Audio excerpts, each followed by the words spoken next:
বালুরঘাটের দুইটি নাম করা বিরিয়ানি কোনটা বেশি ভালো খেতে, চলুন করবো কম্পারিজন বালুরঘাট ফ্লেভার ক্লক নাকি বালুরঘাটের শর্মা প্যালেস। তো প্রথমে চলে গেছিলাম বালুরঘাটের এই ফ্লেভার ক্লকে আনলিমিটেড বিরিয়ানি খেতে। ভিতরের অ্যাম্বিয়েন্স দেখে দাদার সাথে কিছু কথা বলবো। বিরিয়ানিটা আনলিমিটেড আছে, তবেই হচ্ছে এই ধরো ডেটটা একটা ডেটের মধ্যে। আচ্ছা, বললাম যে কোনো অকেশনে যদি কেউ আসে সেক্ষেত্রে আনলিমিটেড পাওয়া যায়।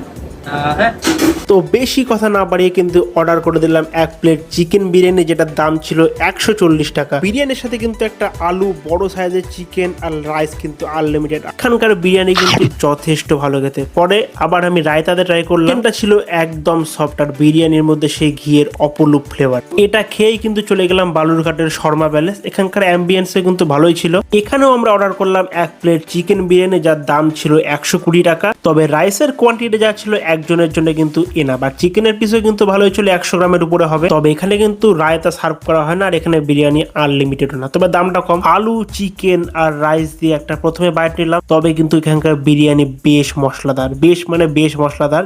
আমার কিন্তু পার্সোনালি মশলাদার বিরিয়ানি খেতে বেশ লাগে। তবে তোমরা কমেন্ট করে যাও তোমাদের কোথাকার বিরিয়ানি ভালো লাগে, বালুরঘাটের শর্মা প্যালেস নাকি বালুরঘাটের ফ্লেভার ক্লক। আমার পার্সোনাল ওপিনিয়ন অনুযায়ী আমি ফ্লেভার ক্লককে কিছুটা এগিয়ে রাখবো, কারণ ওখানকার বিরিয়ানি আমার টেস্ট আর ফ্লেভার ওয়াইজ বেশি ভালো লাগে। আজকের ভিডিও তোমাদের কেমন লাগলো কমেন্টে কিন্তু অবশ্যই বলে যাও, আর এরকম কন্টেন্ট দেখতে কিন্তু লাইক, ফলো এবং সাবস্ক্রাইব অবশ্যই করে দিও।